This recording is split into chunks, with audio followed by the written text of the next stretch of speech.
In the first demo of this module, we are going to add some new CSS3 features to our site. So what you see here is the current state of the site. We still have the plain old font for the header. We also have a plain color here as the background for the navigation menu. And we also have this add to cart as plain text, and this should actually be a button with rounded corners perhaps. Let's go to Visual Studio and make some changes in the code. So here in the index we have the navigation, and that has a class background gradient. Remember that the nav element is just a structural element and it behaves more or less like a div, so we can actually apply a background color onto it, and in this case that will be a gradient.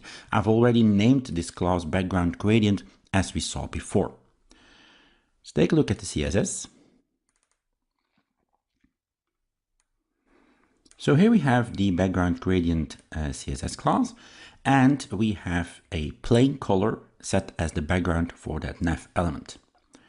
So we're going to change that. And for this, I'm going to use the new linear gradient, which is part of CSS3. So as you can see, the background now is set to be a linear gradient, which goes from left to right. This is the starting color and this is the end color. Let's take a look at this in the browser. And as you can now see, the color is going from a lighter brown to a darker brown here on the right. And I've used the same class a couple of times throughout my page.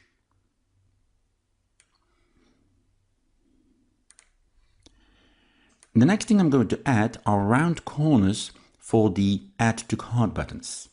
For this, I'm going to add the Add to Cart button CSS rule.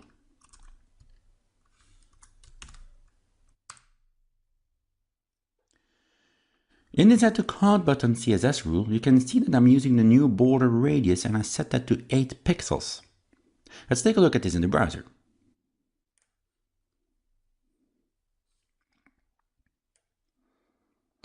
When we now scroll down, we see indeed that the buttons have a round corner, which I've done just using plain CSS. Next, I'm going to change the font that my header is using. Normally I would have used an image to do so. Now I can use just any font that I want to embed with my page. What I'm going to do for this is first create an add font face rule. So I'm going to use the new add font face.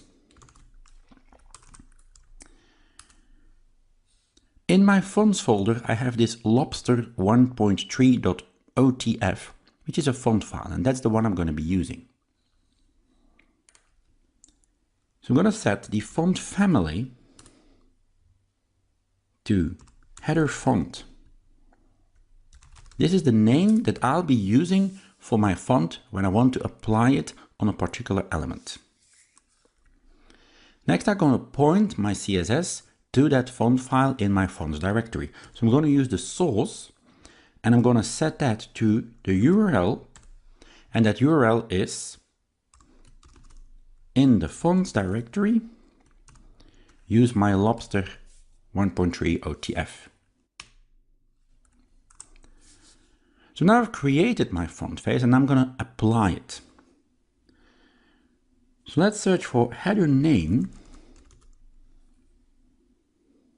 which is the CSS rule which is applied on the text in the header.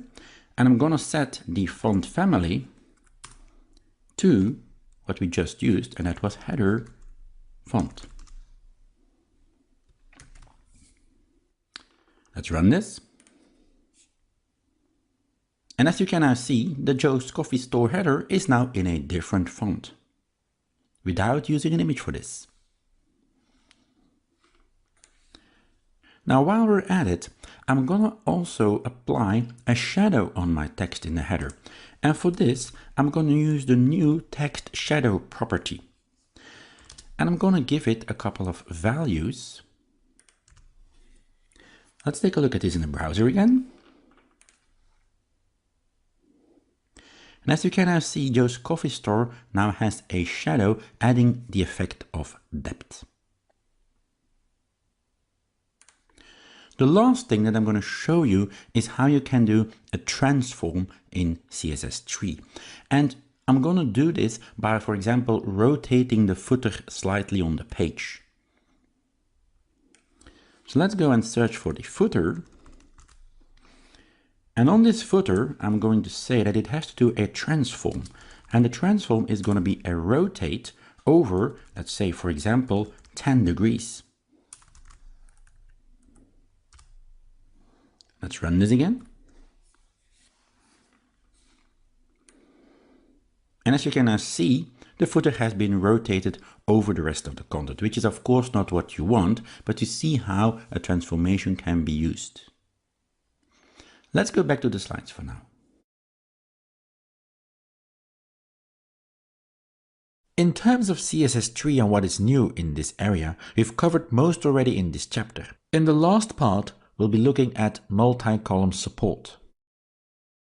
Imagine you have a large chunk of text on a page, perhaps a product description or an article. If you create your site layout so that the bulk of the text is in a stretching div, the lines of text will become very wide. While this wasn't really a problem in the days of smaller screens, this has changed today quite a lot. Text which is in a very wide area becomes hard to read, because the user probably has to turn his head from one side to another to simply read the text. A solution is of course dividing the text in multiple columns, and CSS3 has a solution for this on board. Take a look at the sample here. Notice that we have a style, and inside the style the column count property is set to 3. When we now apply this style on a div, the content of that div will be divided in 3 equal columns, as you can see in the screenshot. So effectively, this type of multi-column simply divides the available space in 3. This type of layout is similar to a magazine layout, so this will definitely help readability. Alternatively, it is also possible to specify how wide a column should be. For this, we can use the new column width property, as you can see on this slide here. Based on the available space, a number of columns will be created. Therefore, we can end up with just one column or a large number of columns. Another property we can use in this area is the column gap. And using this property, we can control how wide the separator between 2 columns should be. Of course, this has an influence on the width of the columns. Let us now add support for multi-column in our site. In this very short demo, I'm going to show you how you can work with multiple columns of text. We have decided, together with Joe's Coffee Store, that the welcome text on this landing page is easier to read when we divide it over several columns. And we can use CSS3 for that. Let's take a look. What we're going to do is we're going to use this new welcome text section and use the column count and related properties on it. Let's go to the CSS and search for welcome text. And in the welcome text, I'm going to specify that column count is going to be set to 2. And for all the browser support, I'm also going to set the WebKit column count to 2. Let's run this again. And what you see now is that indeed the content has been divided over 2 columns. Alternatively, I could also have used the column width.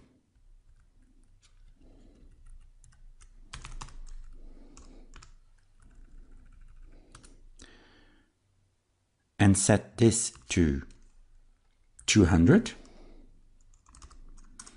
and also specify the column gap, which is the spacing between different columns. And I'm going to set that to, for example, 40 pixels. Let's see what this looks like. As you can now see, the content has been divided over 3 columns, each with a width of 200 pixels, and the gap between them is 40 pixels. With that, we have reached the end of this module. You've seen quite a lot of interesting new features in CSS3. We started by discussing how CSS3 is an evolution of CSS 2.1, and we saw that CSS3 is now divided in separate modules, which makes evolution easier. As a technology, the main message with CSS3 is that it makes things easier, for which we had to use either some dirty tricks or another language or technology in the past. With CSS3, many things are now included straight out of the box. And that's it for this module. In the next module, we'll look at using the canvas and media, and I hope to see you there as well. Thanks for watching.